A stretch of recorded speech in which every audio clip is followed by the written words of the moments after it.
Assalamualaikum dan salam Sarawakku sayang. Buletin UKAS edisi malam 6 April 2021 bersama saya Fidayah Hanan Sahni. Tumpuan berita malam. Kerajaan Sarawak memperuntukkan dana sebanyak 200 juta ringgit bagi menyediakan jaringan jalur lebar luar bandar Sarawak atau Sarawak Rural Broadband Network SRBN di kawasan pedalaman di negeri ini. Ketua Menteri Sarawak Datuk Patinggi Dr. Abang Abdul Rahman Zohari Tun Datuk Abang Openg berkata, SRBN akan memberikan keutamaan dalam jaringan jalur lebar di kawasan pedalaman khasnya di klinik-klinik desa, sekolah, hospital dan dewan masyarakat. Menurut beliau, kerajaan negeri telah mengambil satu inisiatif yang baru serta inovatif dengan menggunakan teknologi Fixed Wireless Access FWA untuk membekalkan perkhidmatan jalur lebar berkelajuan tinggi di kawasan pedalaman.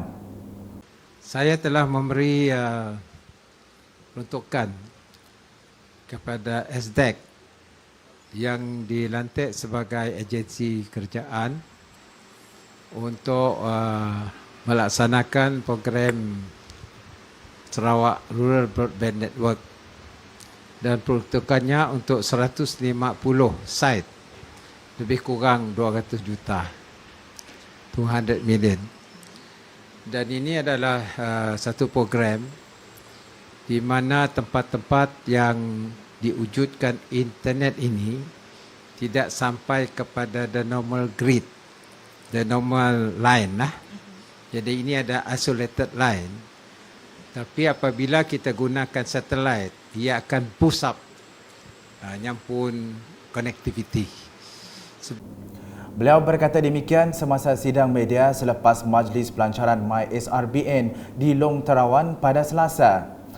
Dalam pada itu, Ketua Menteri menambah Perbadanan Ekonomi Digital Sarawak SDEC telah mengenal pasti sebanyak 150 lokasi bagi menyediakan kemudahan jaringan jalur lebar di kawasan pedalaman di negeri ini.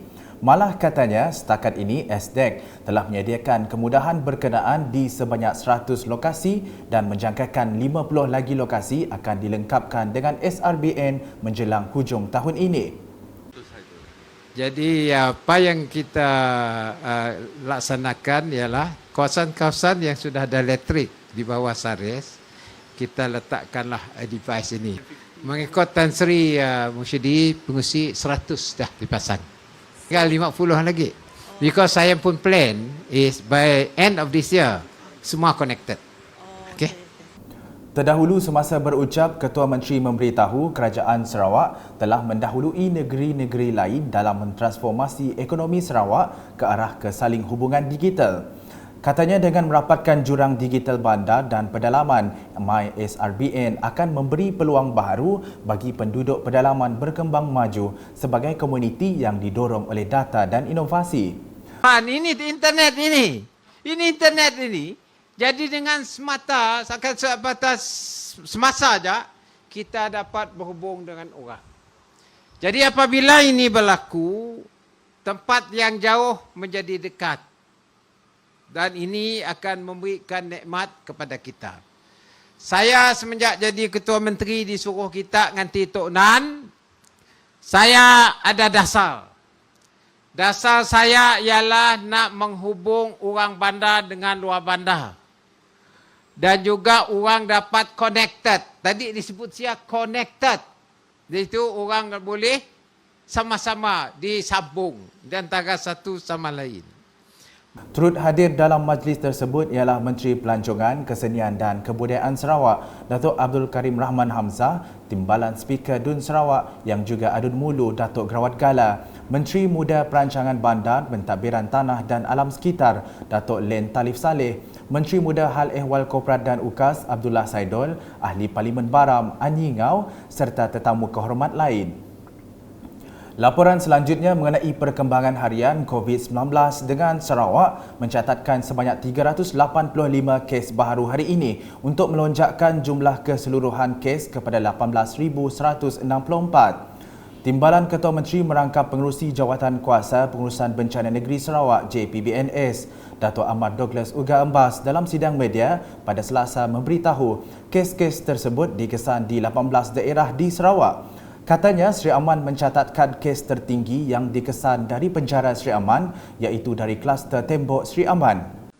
Daerah-daerah yang melaporkan kes adalah Seri Aman 129, Sibu 81, Bentulu 52, Miri 45, Kuching 22, Seratok 13, Lubuk Antu 10, Marudi 6, Semarahan 5, Beluru 5, Asajaya 5, Pakan 3, Sebawah 2, Mukah 2, Limbang 2, Serike 1, Bukit Bambung 1 dan Kenawit 1. Beliau turut memaklumkan Jabatan Kesihatan Negeri Sarawak telah mengisytiharkan satu lagi kluster baharu iaitu kluster Jalan Maju Sibu. Sementara itu, Datuk Ahmad Douglas memaklumkan JPBNS telah memutuskan supaya semua ketua masyarakat dan ketua kaum KMKK memantau dan melaporkan segala aktiviti majlis sosial seperti majlis perkahwinan, kematian dan sebagainya kepada pejabat daerah masing-masing. Pejabat daerah akan sedia membantu ketua kaum bagi mensiasati dan mendapatkan bantuan dari agensi-agensi yang berkenaan untuk memastikan SOP yang sedia ada dipatuhi. Arahan ini berkuasa serta-merta. Ketua kaum dan ketua masyarakat memainkan peranan yang penting dalam menjaga keselamatan masyarakat setempat dari penyebaran COVID. Menjaga keselamatan masyarakat dari penyebaran COVID-19. Mereka juga diminta untuk memberi maklumat dan nasihat kesedaran kepada masyarakat mengenai pentingnya mematuhi SOP. Berita seterusnya, Kerajaan Sarawak di bawah pimpinan Gabungan Parti Sarawak GPS sentiasa mengutamakan agenda pembangunan rakyat tanpa mengira kawasan bandar atau luar bandar. Menteri Muda Infrastruktur dan Pembangunan Pelabuhan Sarawak merangkap adun sebuyau, Datuk Julaihi Narawi berkata, banyak kemajuan telah dibawa secara berterusan dan berperingkat di seluruh negeri, termasuk di kawasan luar bandar. Justru ujarnya masyarakat perlu sentiasa menyokong kerajaan GPS yang sentiasa memberikan keutamaan kepada rakyat.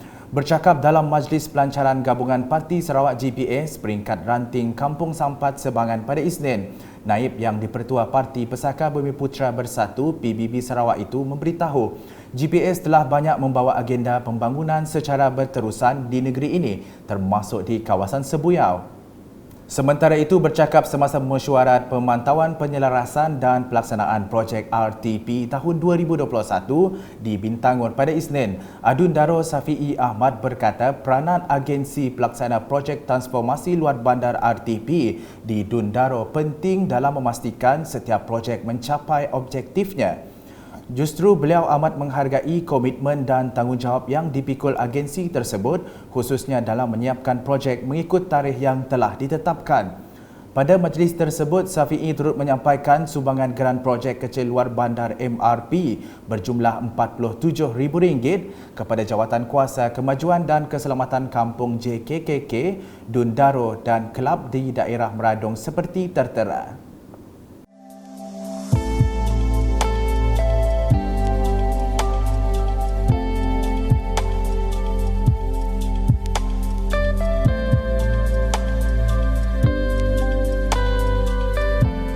Manakala di Dun Saribas, impian untuk mewujudkan Saribas Agropark bakal direalisasikan dengan siapnya pembinaan jalan dari Kampung Suri ke Kampung Tui. Menurut Adun Saribas Muhammad Razi Sitam, jalan tersebut sedang rancak dibina dan apabila siap, ia akan membuka kawasan tersebut untuk dijadikan Saribas Agropark. Katanya pewujudan Saribas Agropark juga merupakan impian Menteri Pemodenan Pertanian, Tanah Adat dan Pembangunan Wilayah, Datuk Ahmad Douglas Uga Embas untuk melihat kawasan itu dibangunkan menjadi pusat pertanian. Beliau berkata demikian semasa menyerahkan cek bantuan baja di bawah skim projek bantuan pertanian berjumlah RM500,000 di Dewan Perpaduan Daerah Kecil Debak pada Isnin. Terdahulu, Muhammad Razi bersama pihak Kelab Gasing Teras Saribas telah meninjau lokasi bagi cadangan pembinaan gelanggang gasing bertempat di Riveria Sport Centre Debak. Beliau telah memperuntukkan sebanyak RM50,000 bagi membina fasiliti tersebut.